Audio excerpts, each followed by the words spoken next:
Hi, it's Pia's Tarot. Hello, Pisces placements. This is your general and love reading o the person on your mind ngayong June.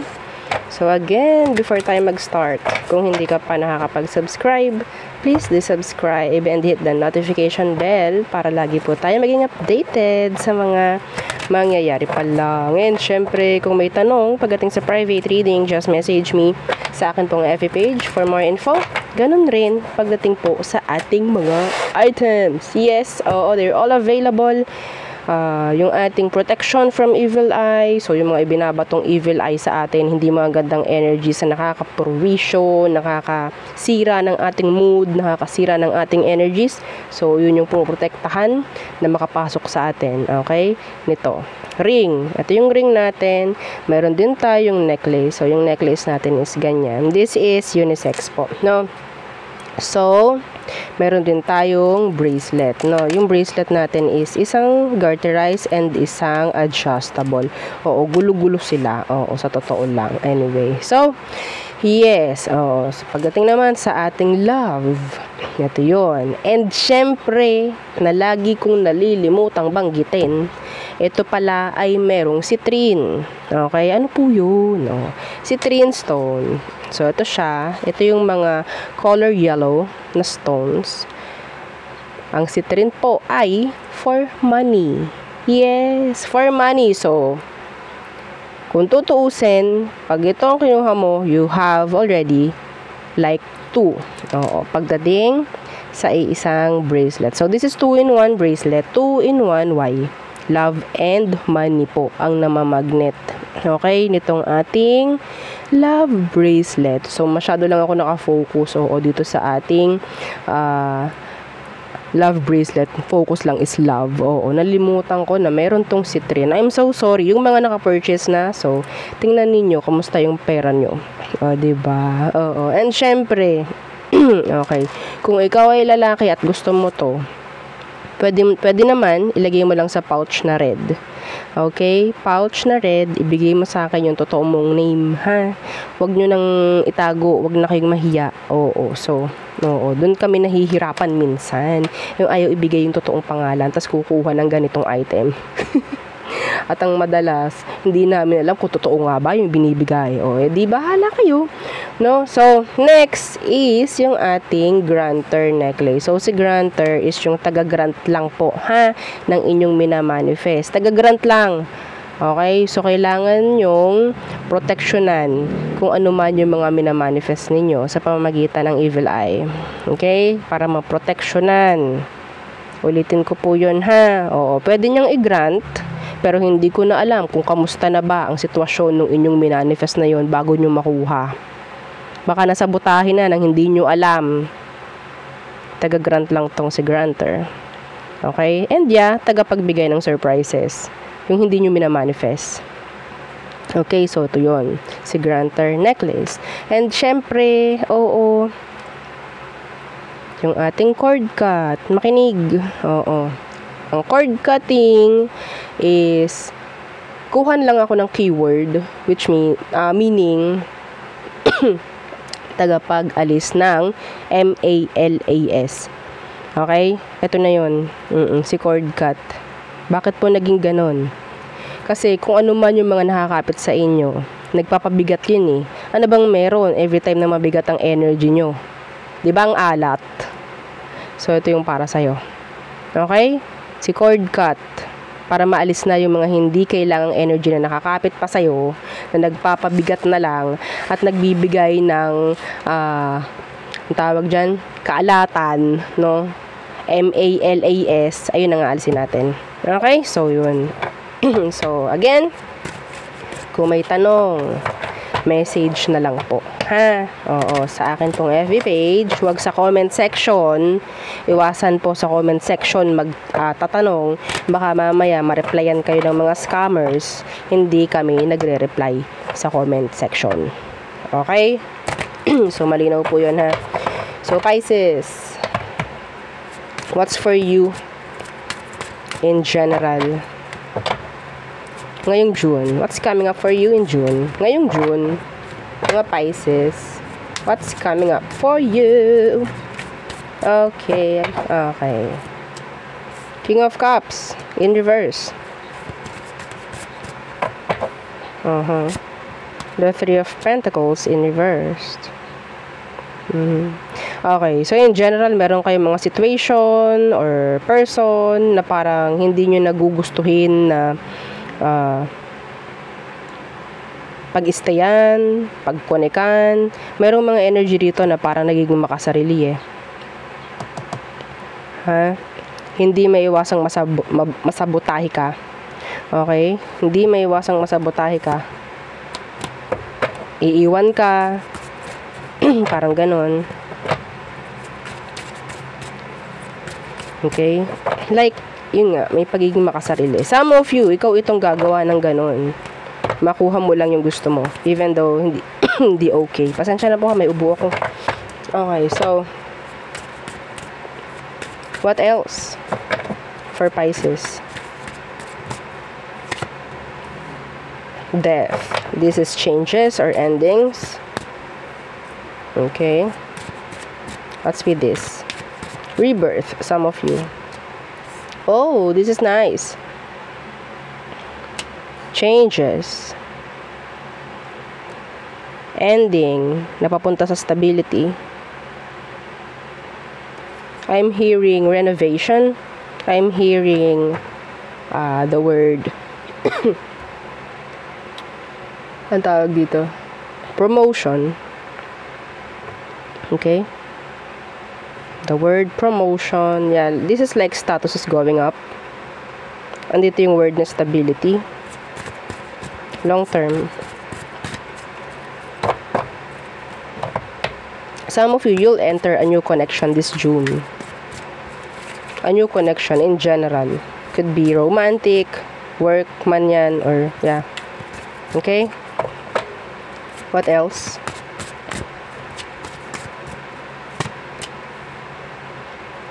Queen of Wands.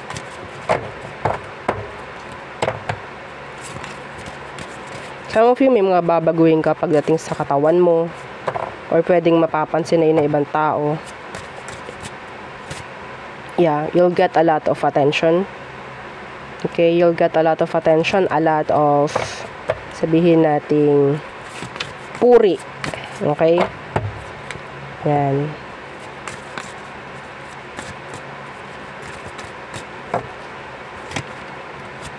Ano ba yan? Ba't ang dami? Ano tong Queen of Wands for Pisces? Queen of Wands.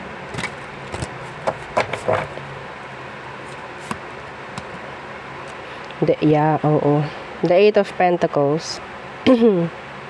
Some of you, you'll be busy. Going to be busy.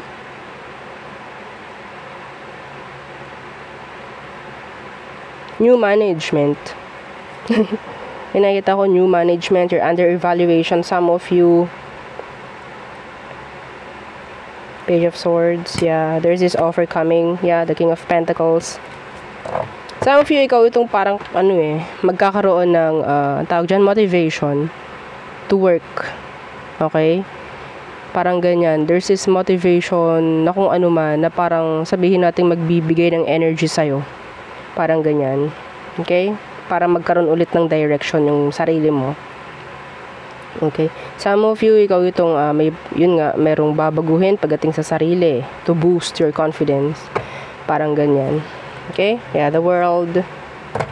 Parang, I think this is sabihin nating huge changes coming in for you, Pisces. Okay? Sa kung anumang aspeto, may mga mangyaring pagbabago ngayong June for you. And this is nice. Excuse me.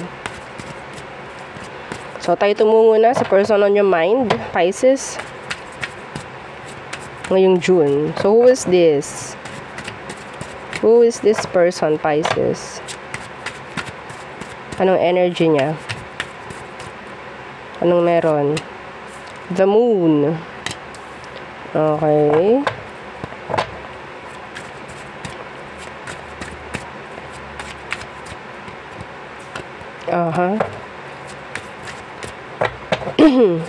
Hindi mo pa nakikita ang dark side ng taong to, I think.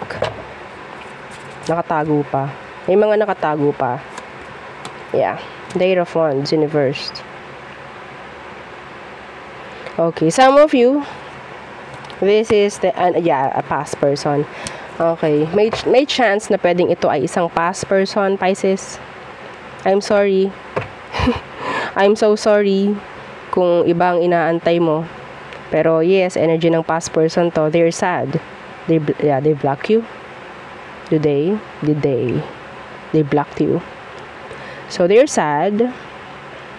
They're hiding. But yeah, they're thinking of you. They are. So ano kailangan mong malaman sa kanya ngayon? There's no contact here. No contact. Ano kailangan mong malaman sa ex mo, Pisces? Oh, the Queen of Pentacles. I don't know if this is talking about their health. The Queen of Pentacles in reverse. The Two of Wands. The distance killing them. Yeah. The distance. The silence. Okay? They're trying to avoid you though. They're trying to avoid you. Yeah, the Wheel of Fortune in reverse. Energy na parang hindi pa rin totally okay. Hindi pa rin smooth flowing. Andyan pa rin, ang dami pa rin sabihin nating tira-tira, mugmug from the past. Okay? May mga residue pa. Excuse me. Some of them, they're not doing well sa health nila. Some of them, they're sick. They are sick. So, what's their emotion for you, Pisces? What is their emotion? Yeah. The Page of Swords. They're looking for you. Some of them, they're stalking you.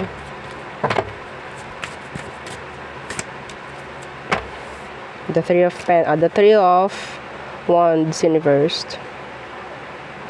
Parang wala nang pagkakataon na makausap. Ganun yung pakiramdam niya. Parang wala nang pagkakataon na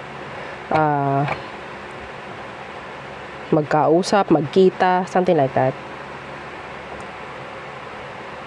Some of them, they want to know things. They want to have an idea kung ano mang meron sa'yo.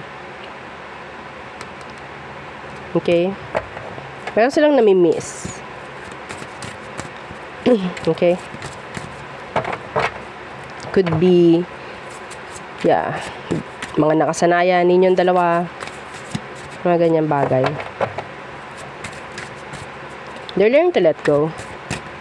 Yeah, they're learning to let go.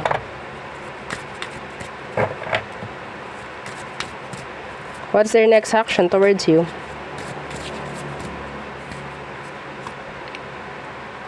Six of Swords in reverse. Wala masyado. Oo, wala masyado. The Emperor. Wala masyado. Some of them, they're too focused na sa bago eh. Okay? Focus na nila is bago. Pwedeng meron ng iba to. Yeah, Justice. Trying to balance kung ano man ang mga parang nawala sa kanya, sa kanila. They're holding back from you. Holding back kung anong mga kailangan gawin sa situation ninyo para mabigyan ng clarity. Para may mag-end na. Kasi, yeah, there's this energy of unfinished business. Okay? Umaalingasaw. Oo. Umaalingasaw. Ang unfinished business dito, mga Pisces. Okay. So, ano advice for you? Kasi itong taong to, wala naman na siyang kailangan gawin. Focus na niya is bago sa ngayon. And paninindigan na yun, paninindigan niya yun. Whether babae, lalaki, kung naman ang gender niya. Anong advice for you, Pisces? Star. Heal. Okay, you have to heal.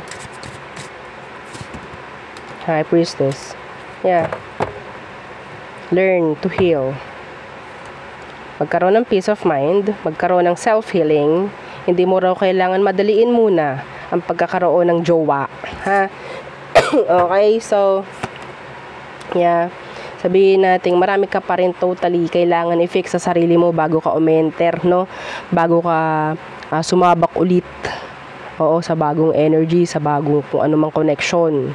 Kailangan mo munang i-fix yung sarili mo. Emotionally, physically, mentally, financially, kung ano man ang mga kailangan. Para ready ka ulit, no? Oo, sa gusto mong gawin. Ayaw naman natin sumabak ulit. Ayaw naman natin sumabak sa isang sitwasyon na hindi tayo ready. No? So, this is healing. Learn to heal. Kung kailangan mong i-isolate yung sarili mo muna, do it. This is healing without the help ng iba or without the help ng pakikipag-connect para mag-heal.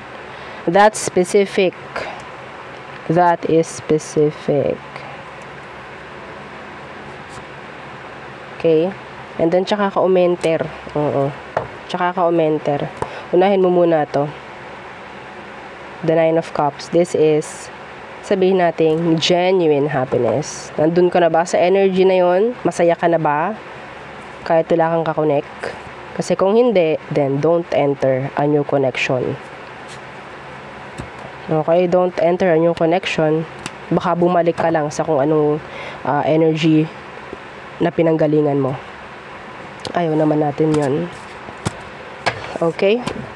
So, kung hindi mo kaya, then go. May sarili-sarili naman tayong free will. Okay? So, let's see. Aries through Pisces. For you, Pisces placements.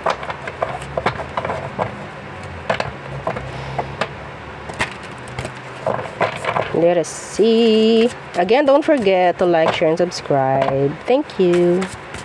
Okay, mahiyang i-share. Okay.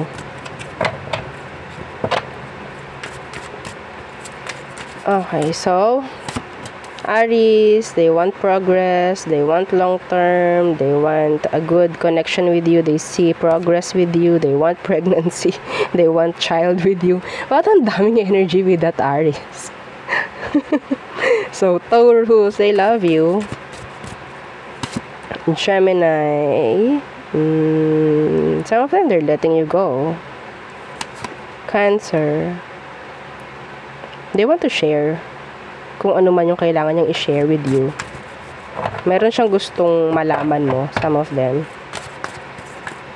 Virgo, why Virgo? Aries, Taurus, Gemini, Cancer. Leo, there's this injustice, imbalance. Could be, some of you, this is infidelity. So, Virgo. So, there's a lot of secrets. There's sadness. Okay. Negativities. Some of them, they're hiding their true feelings for you. They're just wearing a facade or having a facade.